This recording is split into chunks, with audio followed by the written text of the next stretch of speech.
So as a part of modern Indian history, there is an important chapter which is called as British Conquest of India. So British conquest of India అంటే ఏంటి? British వాళ్ళు ఇండియాని ఎలా occupy చేసుకున్నారు. So they occupied India by various wars and next they occupied by their various administrative policies. Administrative policies అనగానే మనకి subsidiary alliance లాంటివి and next we have doctrine of labs. అదేవిధంగా బ్రిటిష్ వాళ్ళు లోకల్ ఇండియన్ కింగ్డమ్స్తో కొన్ని యుద్ధాలు చేశారు, right? So they mainly fought with the Marathas. Okay, so ఈ మరాఠాస్ అంటే ఎవరు అంటే మనకు ఆల్రెడీ తెలుసు, after the demise of Shivaji these Marathas became a huge power in the entire Deccan and as well as north India. వీళ్ళనే మనం పేష్వాస్ అని కూడా అంటున్నాం, రైట్? సో బ్రిటిష్ వాళ్ళు మరాఠాస్తో ఫైట్ చేశారు and the wars which were fought between English and the Marathas were called as Anglo Maratha wars అని అంటున్నాం, right? So Anglo Maratha wars. So ఈ విధంగా మరాఠాస్ ఎలా డిక్లైన్ అయ్యారు బ్రిటిష్ వాళ్ళ చేతుల్లో అంటే ఆంగ్లో మరాఠా యుద్ధాల ద్వారా డిక్లైన్ అవ్వడం జరిగింది. And next after the decline of Anglo Marathas British fought with the Mysore Kingdom, right? So Mysore Kingdom అనగానే మనకి టూ పర్సనాలిటీస్ గుర్తుకు రావాలి, Hyder Ali and his son Tipu Sultan. So మైసూర్తో యుద్ధం చేసింది బ్రిటిష్ వాళ్ళు and those wars wear called as Anglo Mysore wars, right? ఆంగ్లో-మైసూర్ wars. And next after the decline of Mysore, so Mysore యుద్ధాల్లో Mysore రాజులను హైదర్ అలీని టిప్పు సుల్తాన్ని ఓడించిన తర్వాత మైసూర్ని ఆక్యుపై చేసుకున్నారు. And next there was another important foreign counterpart of the British people, that was the French East India Company, right? So ఈ French East India కంపెనీకి అదేవిధంగా British east India కంపెనీకి జరిగిన యుద్ధాలనే మనము కర్ణాటిక్ వార్స్ అని అంటున్నాం, right? Carnatic wars. Okay, so Carnatic wars were fought between British and French. Okay, French వాళ్ళకి మరియు బ్రిటిష్ వాళ్ళకి జరిగిన యుద్ధాలనే మనం కర్ణాటిక్ వార్స్ అని అంటున్నాం. సో ఇప్పుడు ఎగ్జామ్ పాయింట్ ఆఫ్ వ్యూలో మనకి ఇంపార్టెంట్ ఏంటి అంటే these particular wars were ended by a treaties. Okay, సంధి అంటాం కదా, ఒప్పందం అంటాం కదా. సో కొన్ని ఒప్పందాలతో ఈ యుద్ధాలు ముగిశాయి, right? So in the previous examinations of SI and police constable there were questions related to these wars and also their treaties, right? So ముఖ్యంగా ఆంగ్లో మరాఠా వార్స్ని కనుక మనం చూసుకుంటే ఇక్కడ మనకి 3 ఆంగ్లో మరాఠా యుద్ధాలు జరిగాయి. ఆంగ్లో మైసూర్ యుద్ధాలు కనుక చూసుకుంటే there were 4 Anglo Mysore wars. And next Carnatic wars విషయానికి వస్తే there were 3 Carnatic wars. So ఇక్కడ ఎగ్జామ్ పాయింట్ ఆఫ్ వ్యూలో ఈ యుద్ధాలు ఎవరెవరి మధ్యలో జరిగాయి, ఎప్పుడు జరిగాయి అంటే ఇయర్స్ గుర్తుపెట్టుకోవాల్సిన అవసరం లేదు.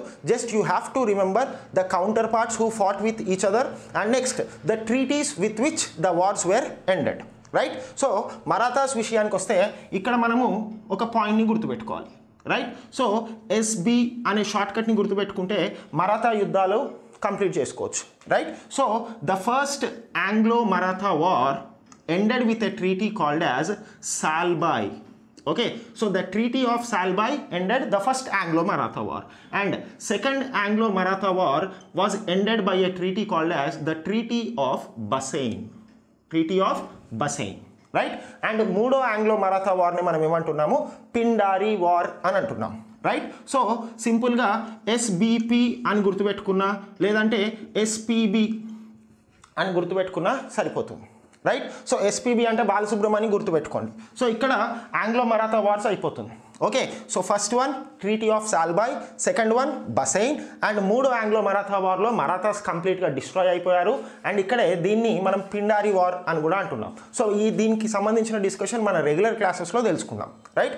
అండ్ మైసూర్ విషయానికి వస్తే మొత్తంగా 4 యుద్ధాలు జరిగాయి, ఓకే, మైసూర్కి మరియు బ్రిటిష్ వాళ్ళకి. సో మరి ఇక్కడ ఈ మైసూర్ యుద్ధాలు ఏ ఒప్పందాలతో మిగిసాయి, what were the treaties which concluded these wars అంటే ఇక్కడ మనం గుర్తుపెట్టుకోవాల్సిన షార్ట్కట్ ఏంటి అంటే ఎంఎంఎస్, రైట్? సో ఈ ఎంఎంఎస్ అనే షార్ట్కట్ని గుర్తుపెట్టుకుంటే ఆంగ్లో మైసూర్ వార్స్ వాటికి సంబంధించిన ట్రీటీస్ని మనం గుర్తుపెట్టుకున్నట్టే, right? So the first Anglo Mysore war ended with the treaty of Madras.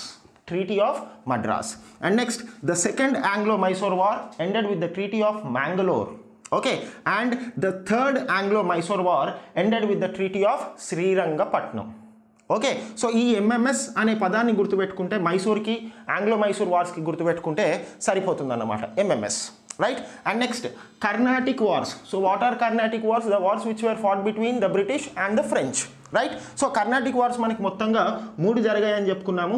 And ఇక్కడ కూడా ఒక షార్ట్ కట్ని మనం ఫ్రేమ్ చేసుకోవచ్చు. ఏంటి అంటే సింపుల్గా యాప్ అనే షార్ట్ కట్ని గుర్తుపెట్టుకోవాలి, app, right? So the first Carnatic war ended with the treaty of Axilla-Chapel, right? Axilla-Chapel అనే ట్రీటీతో ఫస్ట్ కర్ణాటిక్ వార్ ఎండ్ అయింది, right? And next second Carnatic war ఎలా ఎండ్ అయింది అంటే the treaty of Pondicherry,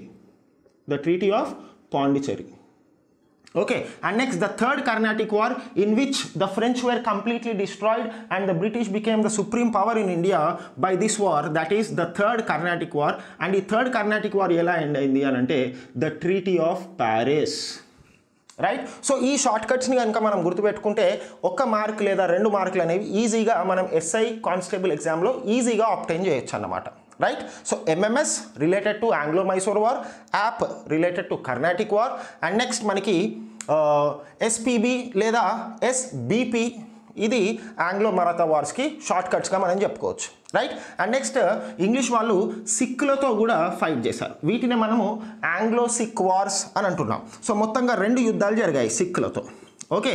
so ఈ 2 యుద్ధాలు కూడా ఒక ఒప్పందంతో ముగిశాయి. ఆ ఒప్పందాన్నే we call it as the treaty of Lahore, So by this we can simply obtain 1 or 2 marks in the examination. So ee shortcuts ni manam gurtupetukovalsina avasaram untundannamata. These are the important wars which were fought by the British with the local kingdoms of India. Thank you.